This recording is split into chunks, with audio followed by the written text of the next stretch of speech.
안녕하세요. 중앙대학교 의과대학 회계학과 손혜주 교수입니다. 손혜주 교수의 뇌를 살리는 공간 처방, 벌써 5번째 시간인데요.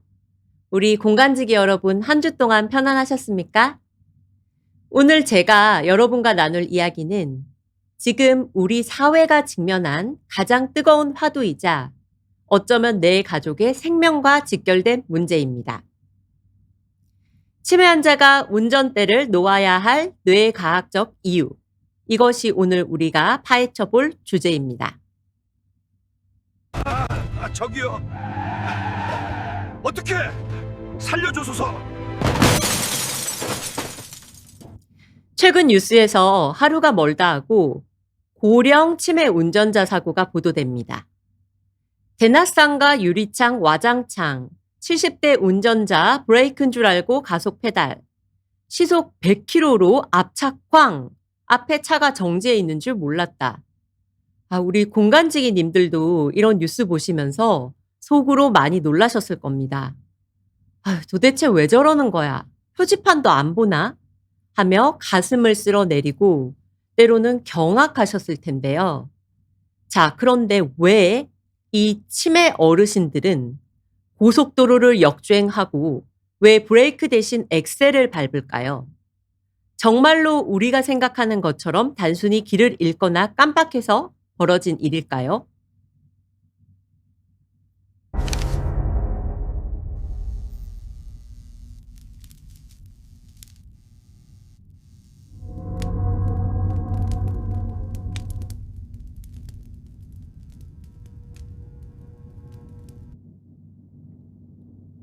여러분, 치매 판정을 받고도 무려 95%가 여전히 운전대를 잡고 있다는 사실 알고 계셨습니까? 도로교통법상 치매는 법적으로 분명한 운전면허 결격 사유입니다. 하지만 현실은 사실상 프리패스입니다. 지난해 치매 판정으로 운전적성 판정위원회 심의를 받은 1235명 중 불합격자는 58명, 전체의 4.7%에 그쳤습니다. 나머지 95%는 합격이나 유예 판정을 받아 면허를 그대로 유지했죠. 결국 적성검사를 받은 치매 환자 100명 중 9명이 도로 위 시한폭탄으로 계속 운전을 하고 있는 셈입니다. 조용한 책상 앞에서 서류와 구두 문답으로만 진행되는 검사로는 돌발 상황이 넘쳐나는 실제 도로에서의 대처 능력을 제대로 걸러낼 수가 없겠죠. 당장 결론을 못 내리는 유예 판정만 받아도 1년간은 운전이 가능하고요. 그런데 진짜 소름 돋는 현실은 따로 있습니다. 이 허술한 적성 검사조차도 아예 받지 않는 완벽한 사각지대가 존재한다는 겁니다. 현재 국가 시스템상 건강보험공단이 경찰청에 치매 환자를 통보하는 기준은 딱 2가지입니다. 장기 요양 등급을 받거나 6개월 이상 입원한 경우죠. 근데 상식적으로 생각해 보십시오. 6개월씩 입원해 있거나 고동이 불편한 중증 치매 환자분들이 직접 운전대를 잡으실까요? 거의 없습니다.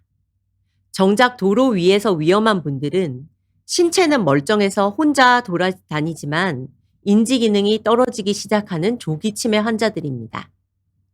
하지만 우리나라 치매 환자 100만 명 중 요양 등급이 없는 약 40만 명의 초기 환자들은 이 통보 명단에서 아예 누락되어 있습니다.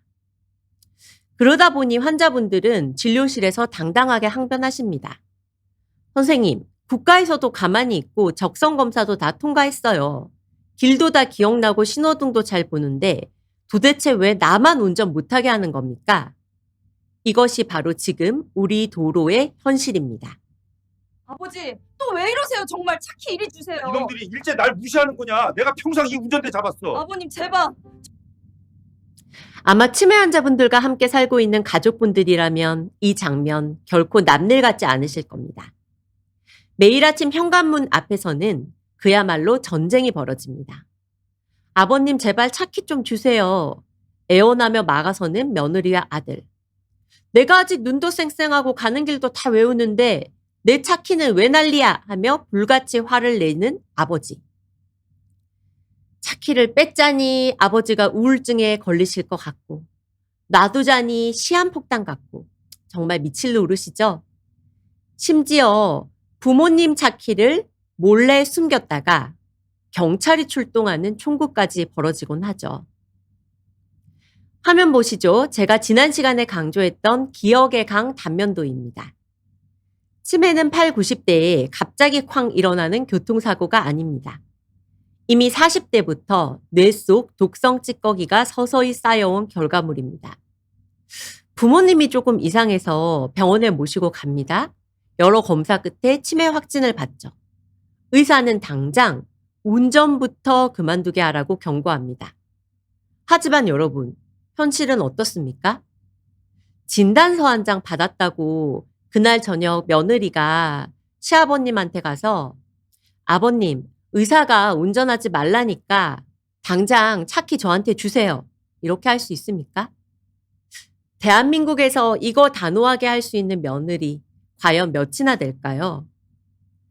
치매에 걸리셨어도 시아버지는 여전히 시아버지시고요. 시어머니는 여전히 시어머니입니다. 아니, 시댁만 그런가요? 내 친정 아버지라고 한번 생각해 보세요. 아버지가 불같이 화를 내십니다.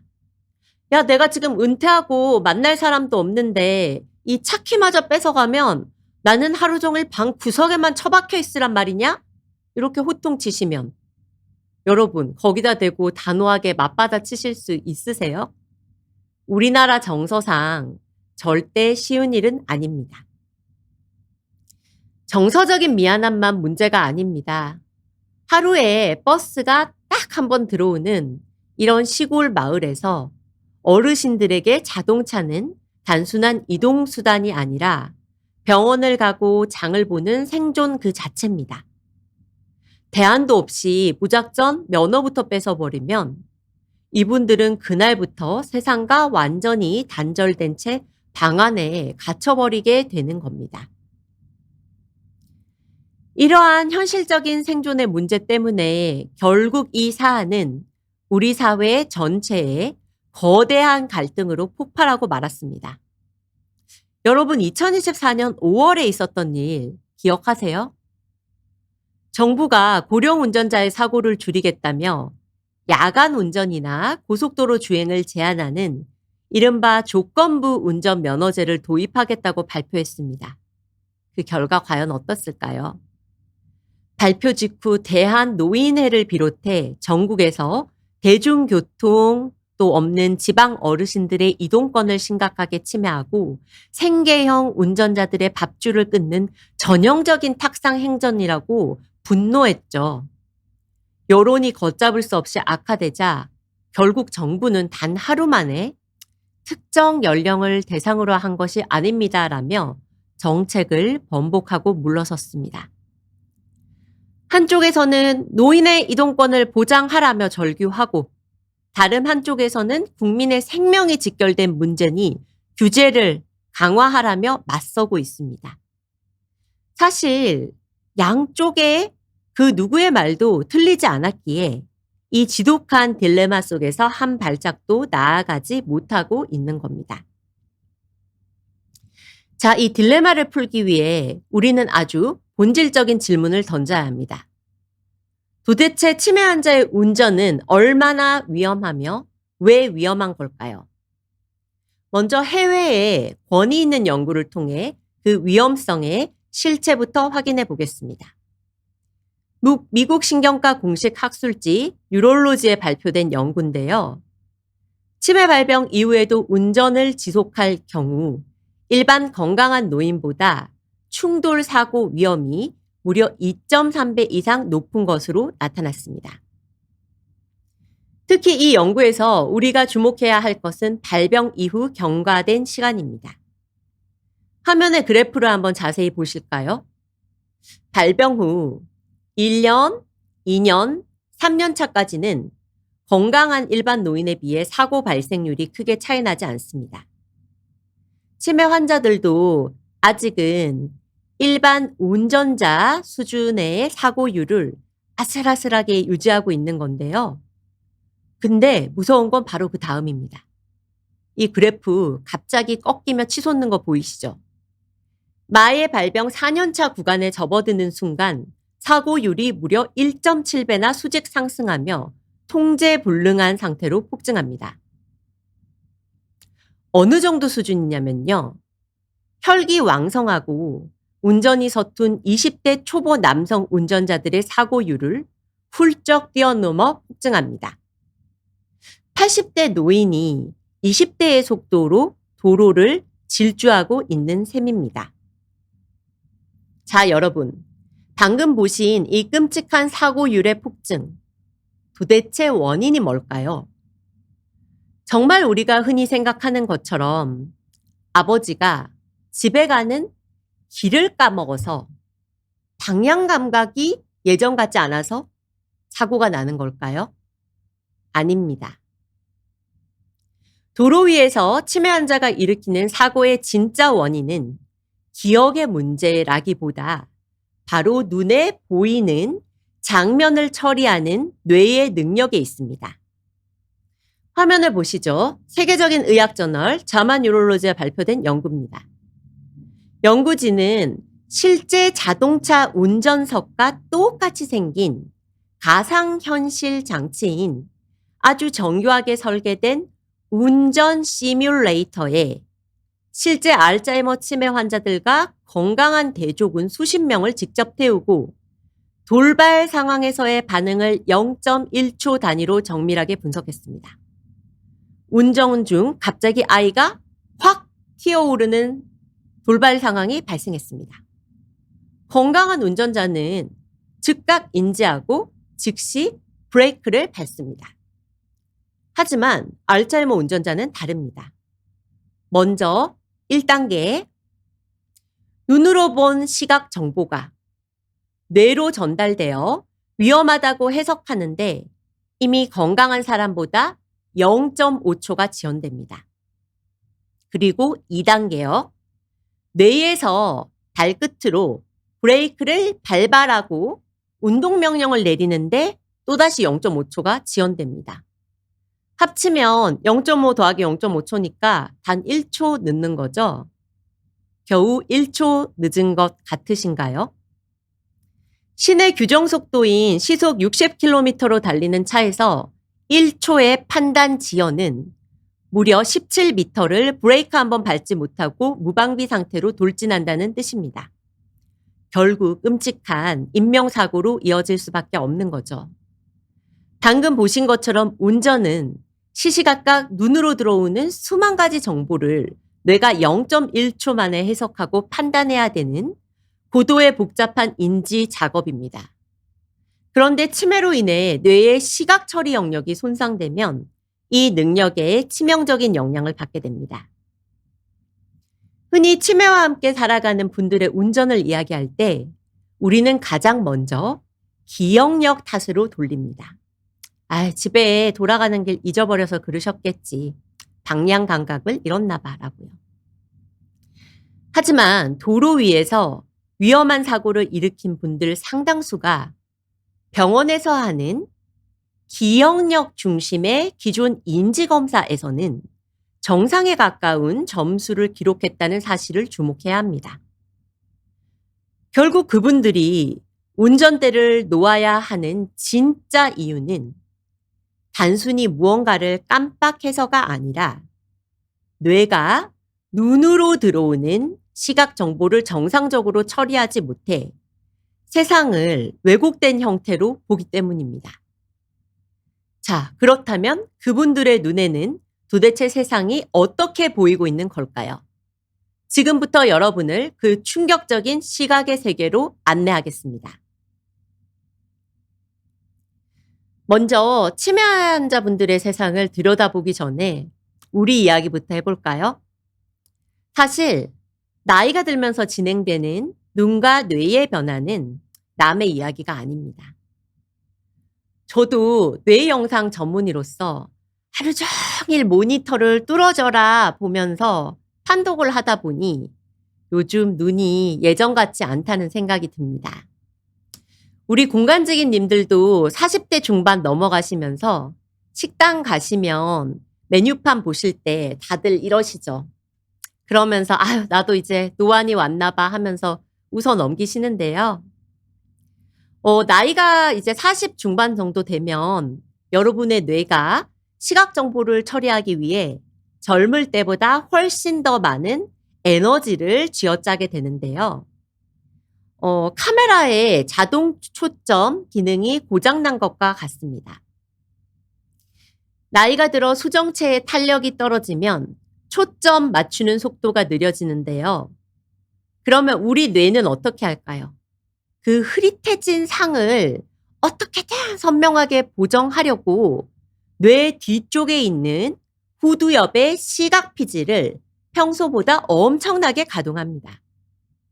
40대 이후 저녁 시간만 되면 눈이 빡빡하고 머리가 유독 무겁고 피곤하시죠.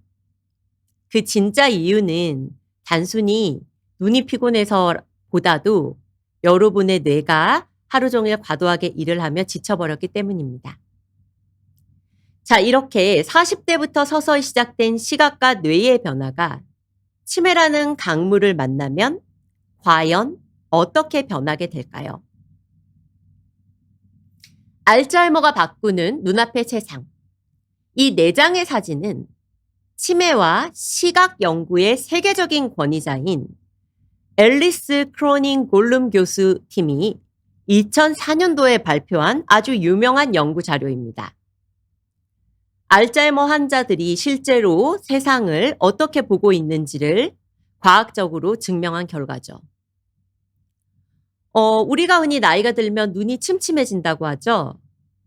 그런데 우리가 아는 일반적인 노화와 또 많이 겪는 백내장, 그리고 알츠하이머 환자의 시야는 근본적으로 다릅니다. 백내장이 카메라 렌즈의 문제라면 알츠하이머는 그 필름을 현상하는 뇌 자체가 고장난 겁니다. 하나씩 비교해 볼까요? 먼저 왼쪽 위 정상 시야입니다. 윤곽이 뚜렷해서 길 건너는 사람과 자전거가 명확하죠. 다음은 오른쪽 위 백내장 환자의 눈에 보이는 시야입니다. 김서린 유리창을 보듯 흐릿하죠. 특히 중심부가요. 그런데 중심부의 초점만 좀 안 맞을 뿐 자세히 보면 사물과 배경의 명암 차이는 어느 정도 유지됩니다. 자, 이제 왼쪽 아래 알츠하이머 환자의 시야를 보실까요? 이거는 백내장과 완전히 다릅니다. 특히 밝고 어두움을 구별하는 뇌의 능력이 뚝 떨어지는데요. 마치 오래된 TV에 명암 설정을 확 낮춘 것처럼 전체가 뿌옇게 희미해지면서 사람과 배경의 경계가 완전히 무너져 내립니다. 마지막으로 오른쪽 아래는 알츠하이머 치매와 백내장이 동시에 있는 분들의 시야인데요. 마치 짙은 안개를 낀 어두운 밤거리 같죠. 시야가 극도로 뭉개집니다. 여러분, 이 상태로 운전대를 잡는다고 상상해 보세요. 돌발 상황을 알아보고 대처하는 것이 왜 불가능한지, 도로 위에서 얼마나 아찔하고 무서운 상황을 겪으실지 이제 상상이 되십니까? 하지만 더 무서운 변화는 따로 있습니다.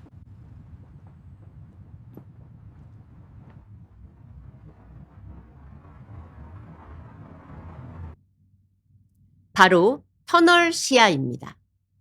우리 공간지기님들, 지금 양손을 동그랗게 말아서 망원경처럼 눈에 한번 이렇게 대보시겠어요? 치매가 진행되면 딱 이렇게 보입니다.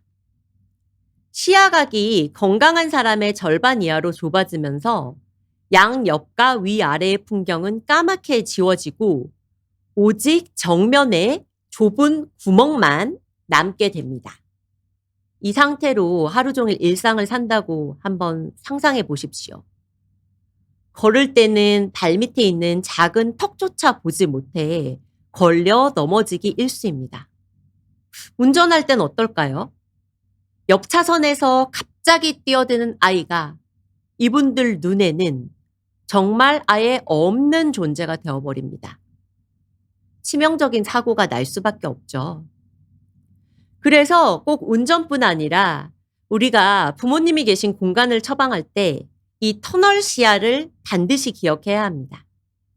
집안에서도 바닥에 걸려 넘어질 만한 장애물은 무조건 치우고 시선이 닿는 정면 눈높이에 크고 명확한 안내 표시를 두어야 그분들의 안전을 지킬 수 있습니다. 우리 뇌는 양쪽 눈으로 들어온 정보를 0.1초 만에 하나로 합쳐서 보여줘야 하는데 치매 환자의 뇌는 이 두 눈에서 들어오는 정보를 하나로 합치는 연결망이 끊어져서 뇌가 양쪽 눈의 정보를 하나로 합치지 못합니다. 이걸 이중시, 더블 비전이라고 하는데요. 운전을 할 때 눈이 이런 상태면 도로의 중앙 분리대가 2개, 3개로 겹쳐 보이고요.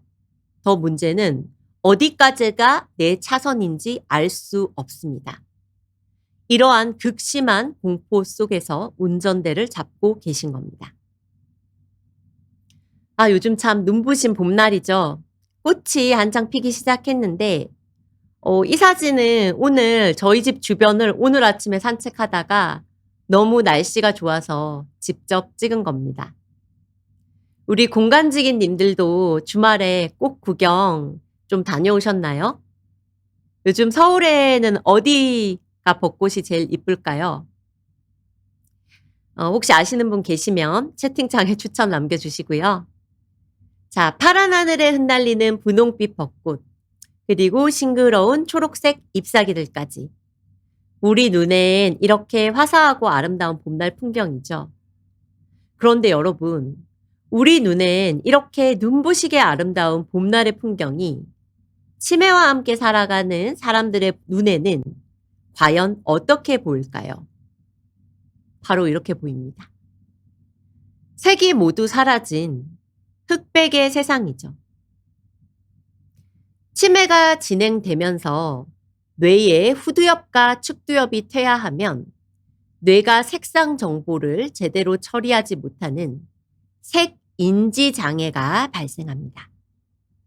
화면 속 신호등 한번 보시겠어요? 자동차 신호등인 것 같은데 색깔 구분 없이 다 회색으로 보이죠. 여러분이 만약 운전석에 앉아 있는데 눈앞에 있는 신호등이 이렇게 보이면 얼마나 당황스러우실까요?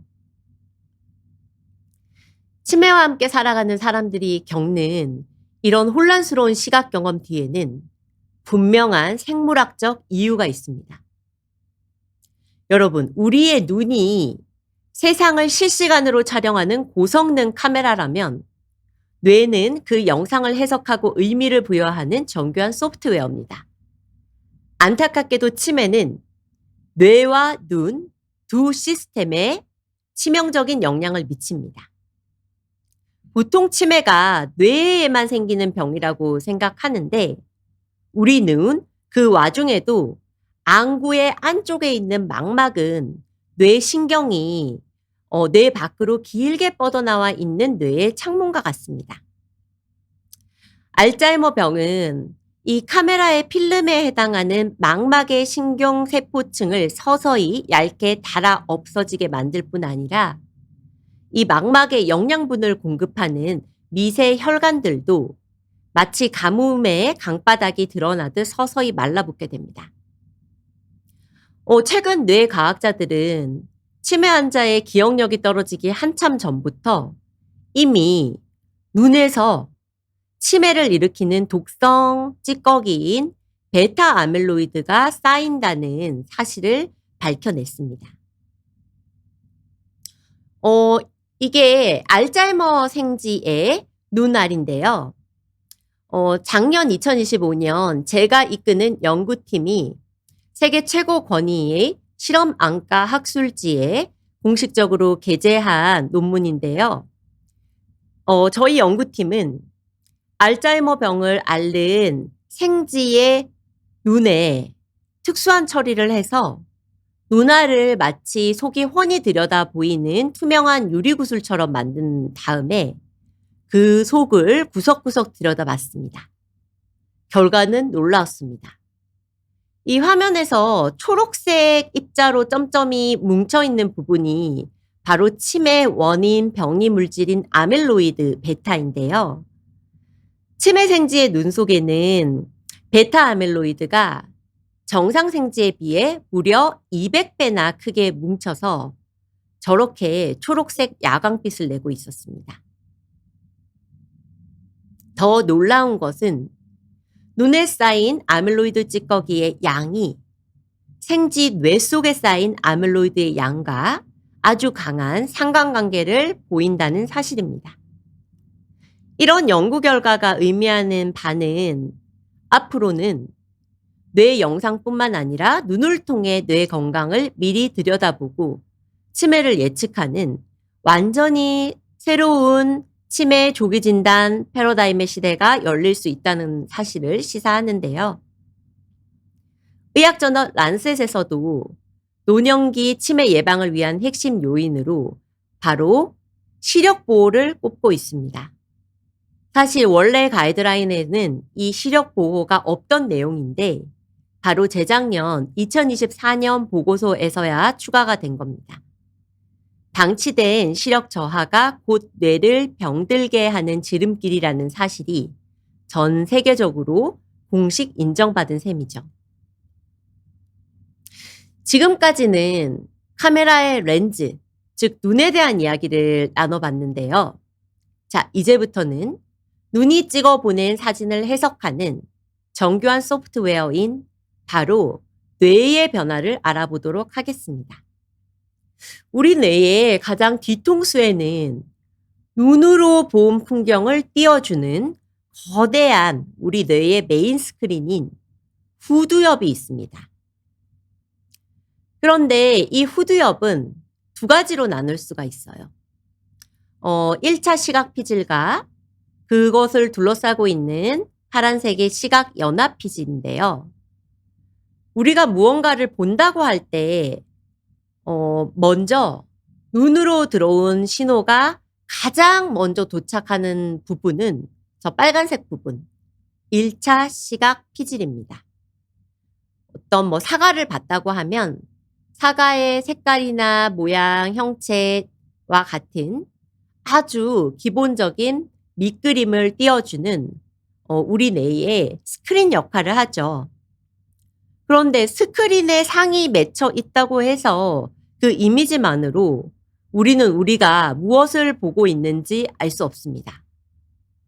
이 빨간색의 1차 시각 피질에 맺힌 이 밑그림을 파란색 부분인 시각 연합 피질이 넘겨받아서 아, 이건 사과로구나. 이거는 내 핸드폰이구나. 이거는 공이구나 하고 의미를 파악해냅니다. 즉 1차 시각 피질이 사진을 띄우는 스크린이라면 그것을 둘러싼 시각 연합 피질은 그 사진을 해석하는 해설사인 셈입니다. 그런데 알츠하이머병이 진행되면 안타깝게도 이 해설사 역할을 하는 파란색의 연합 피질 영역부터 독성 단백질이 까맣게 쌓이면서 오류를 일으키기 시작합니다. 눈 자체는 아무 문제가 없고 1차 시각 피질 스크린에도 영상이 잘 맺히는데 그것의 의미를 해석하는 해설사가 고장났으니 익숙한 물건을 보고도 이게 뭐지? 이게 신호등인가? 운전대인가? 전혀 다른 물건으로 착각하는 안타까운 상황이 발생하게 되는 겁니다.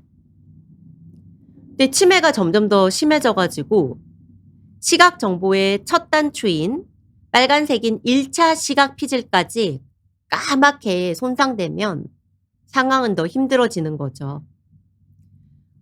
물건의 의미를 해석하는 해설사뿐만 아니라 스크린 자체에 금이 가기 시작한 겁니다.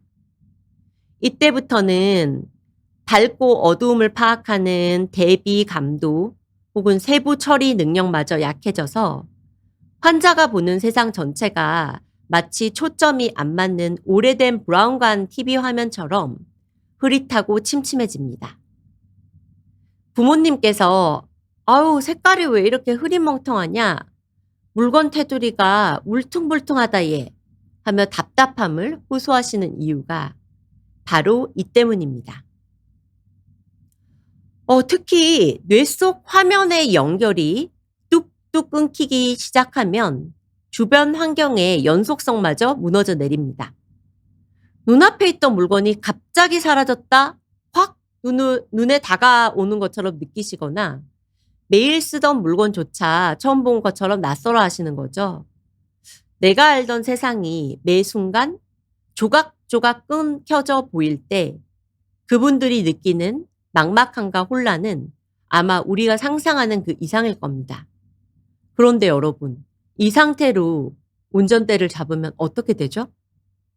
저 멀리 있던 차가 갑자기 내 눈앞에 훅 순간이동한 것처럼 훅 다가오는 그 끔찍한 공포. 이것이 바로 뇌 속 메인 스크린인 후두엽이 망가진 치매 운전자가 도로 위에서 매 순간 겪을 수 있는 현실입니다. 두 번째로 망가지는 곳은 바로 뇌 속 내비게이션 두정엽입니다. 우리가 길을 걷거나 운전할 때 사물이 어디에 있는지, 나와의 거리는 얼마나 되는지 끊임없이 계산해주는 아주 중요한 곳이죠. 치매로 이 내비게이션 센터가 고장나면 어떻게 될까요? 일상의 거리감과 깊이감이 완전히 무너집니다. 부모님께서 평소에 잘 오르내리던 계단 앞에서 갑자기 발을 헛디딜까봐 덜덜 떠시거나 평평한 거실 바닥에 들이운 짙은 그림자를 깊은 구멍으로 착각해서 깜짝 놀라 멈춰 서시는 일이 잦아집니다. 주차할 때 앞뒤 거리감을 완전 잃어버리게 되죠. 근데 여기서 증상이 더 심해지면요. 눈앞에 여러 가지 물건이 있어도 오직 한 가지만 눈에 들어오고 나머지는 싹 다 무시해버리는 말린트 증후군이 나타나기도 합니다. 세 번째 측두엽은 내가 뭔가를 봤을 때 그 사물이 무엇인지 정체를 파악하고 내 기억 속에 익숙한 의미와 연결해주는 역할을 합니다. 눈으로 본 형태를 과거의 기억 창고와 견주어 보면서 아, 이거는 물 마시는 컵이구나. 아, 이거는 사랑하는 내 딸이구나. 하고 의미를 부여하는 곳이죠. 근데 치매가 이 영역까지 지나가면 정말 마음 아픈 일이 벌어집니다. 눈앞에 있는 대상의 의미를 잃어버리는 시각실인증이 발생하는 건데요. 눈이 멀쩡하더라도 평생을 함께한 가족의 얼굴을 보고도 누구인지 알아보지 못하거나 다 큰 자녀를 배우자로 착각하기도 하십니다. 자, 지금까지 우리는 치매와 함께 살아가는 분들의 뇌와 눈에서 겪는 변화를 지켜봤습니다. 결국 그분들이 운전대를 놓아야 하는 진짜 이유는 단순히 길을 잘 깜빡깜빡해서가 아닙니다. 그들이 보는 세상 자체가 저렇게 완전히 왜곡되어 있기 때문입니다. 그럼 앞서 정부가 대안으로 내놓았던 조건부 면허는 과연 적절한 대책일까요? 이게 정책을 결정하는 행정가들이나 정치인들의 시선과요. 의사나 과학자들의 시선이 조금 늘 같진 않은데요. 행정가들은 이렇게 생각하실 겁니다. 복잡한 고속도로나 어두운 밤길이 운전하기 위험할 것 같으니까 그 난이도 있는 상황만 피하면 되겠네. 원래 살던 쉽고 익숙한 동네길을 낮에만 운전하게 하면 안전하겠지? 즉, 환경만 통제하면 된다는 겁니다. 하지만 뇌의학자인 제 의견은 다릅니다. 여러분, 길이 쉽고 익숙하다고 해서 고장난 뇌의 시각 처리 기능이 갑자기 정상으로 돌아오나요? 절대 아니죠. 시야가 좁아진 터널 시야 환자의 눈에는 대낮에 우리 집 앞 골목길이라 할지라도 갑자기 튀어나오는 아이가 여전히 보이지 않는 거예요. 뇌의 오류는 장소를 가리지 않습니다. 제도로 운전의 범위를 제한할 수는 있어도 뇌가 세상을 왜곡해서 보는 현상 자체를 막을 수는 없습니다.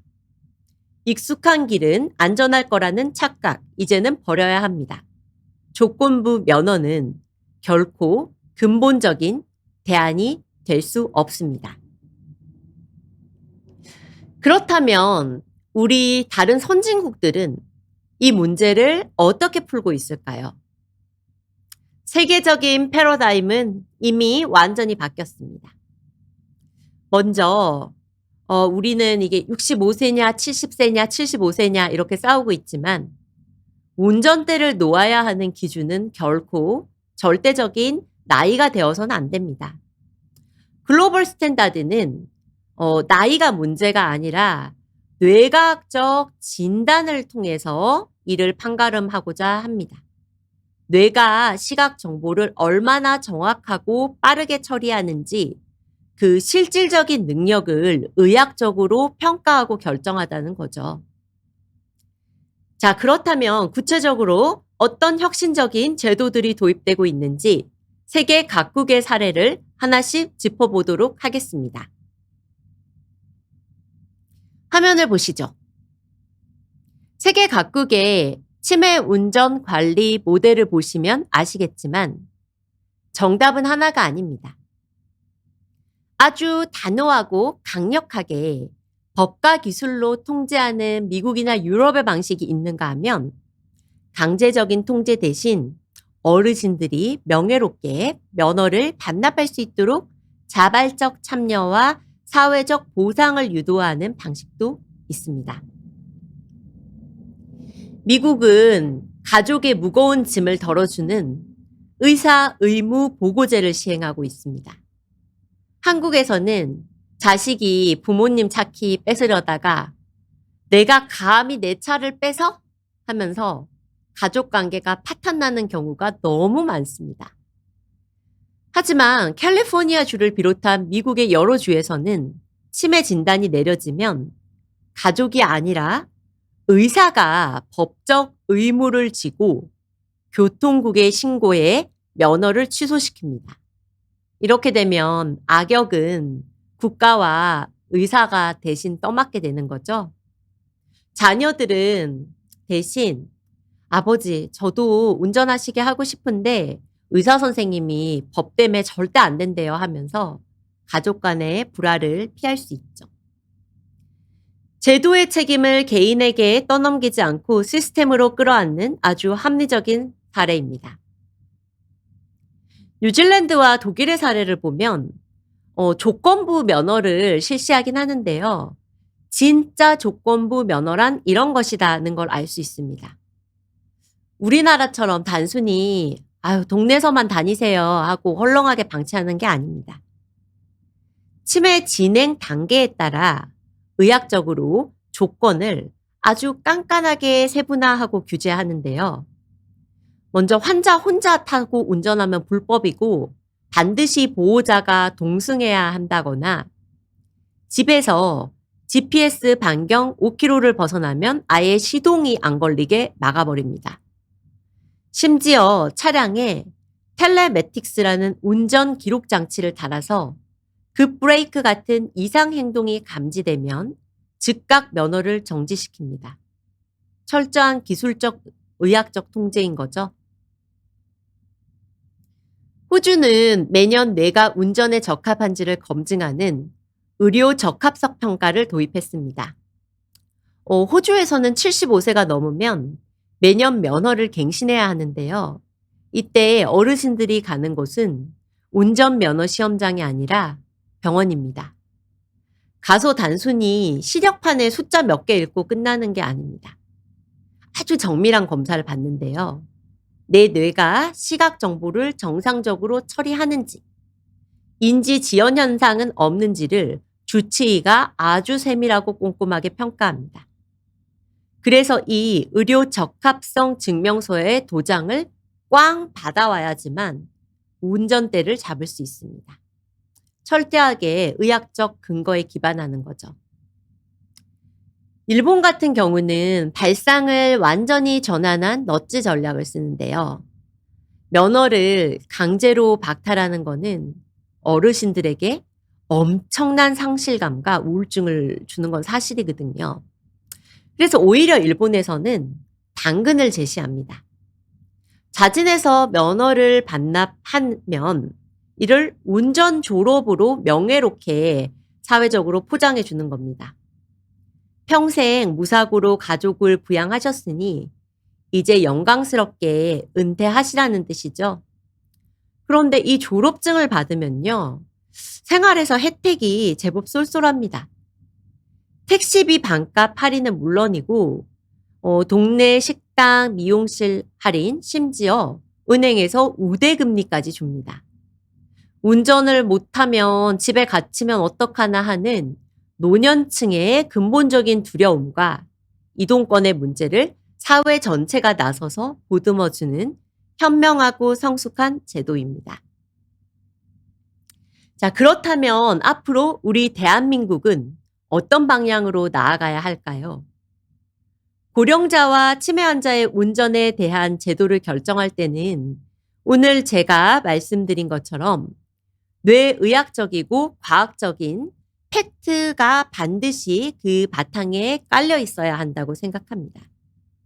그리고 저 역시 뇌의학자이자 임상 현장에 있는 전문가로서 오늘 말씀드린 이런 과학적 진실들이 우리 사회에 고령자 치매 환자 운전 정책과 제도에 제대로 반영될 수 있도록 계속해서 목소리를 내고 힘을 보태겠습니다. 오늘 한 40분 남짓의 짧은 시간 동안 치매 환자분들이 겪는 시각의 왜곡에 대해서 말씀드렸는데요.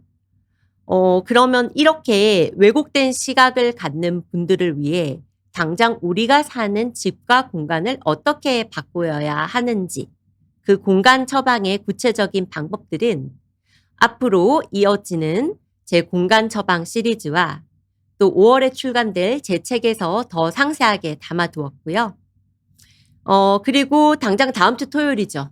4월 11일에는 오늘 이야기한 시각에 이어서 치매가 진행되면서 경험하는 청각과 후각의 세계는 어떻게 달라질까를 주제로 여러분들을 다시 찾아오겠습니다. 자, 오늘 강연 들어주셔서 감사하고요. 자, 그럼 이제 우리 공간지기 분들과 소통해보는 시간을 갖도록 하겠습니다.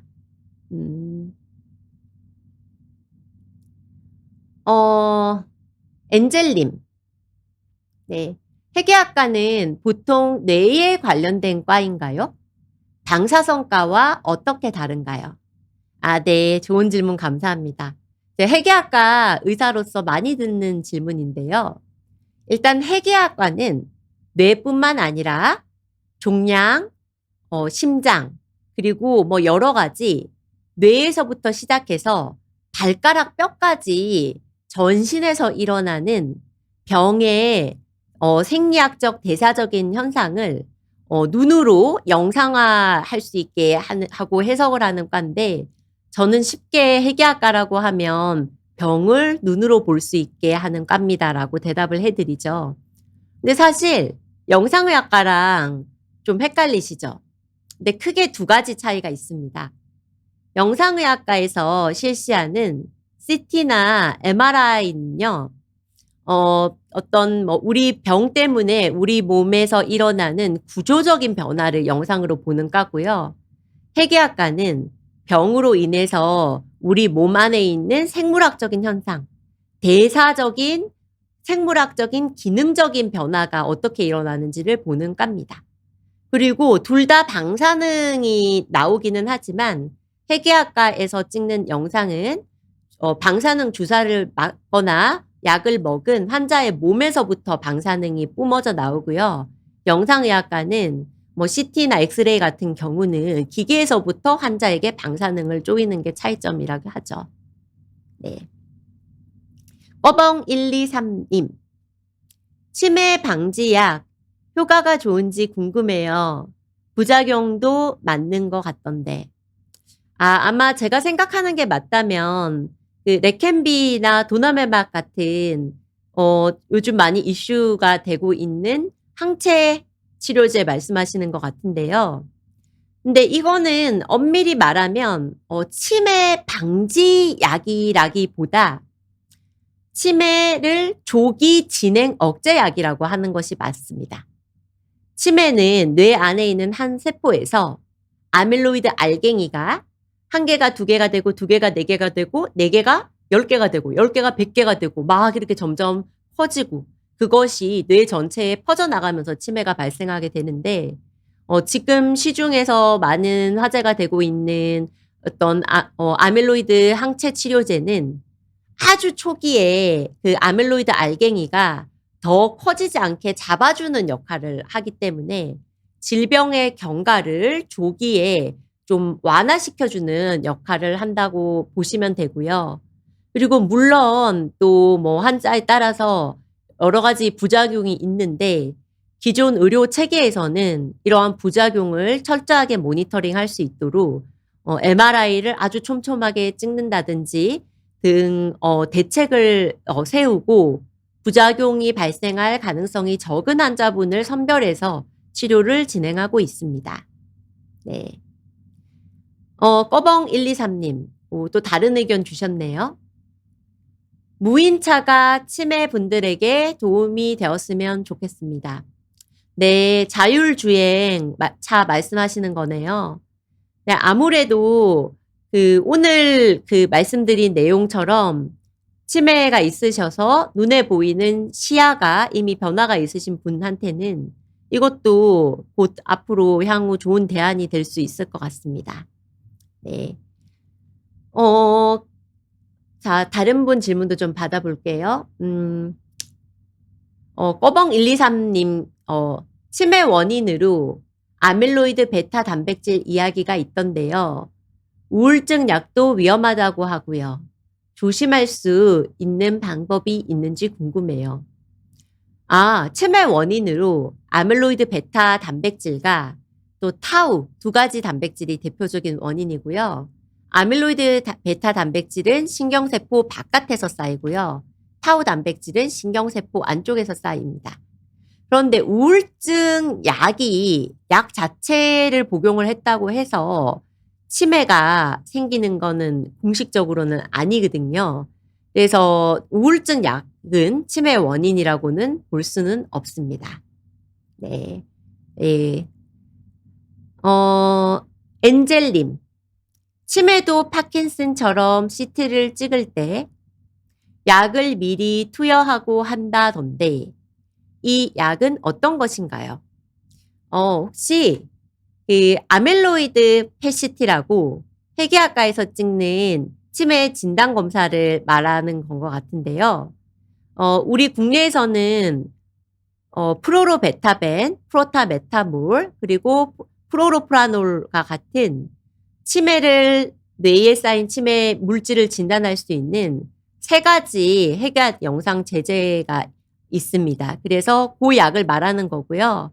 그 약을 주사 맞기 전에 뭐 특별한 금식이라든지 뭐 운동 제한이나 따로 조심할 필요는 없고 그래도 술은 하루 전에 좀 자제하고 맞으시면 좋을 것 같습니다.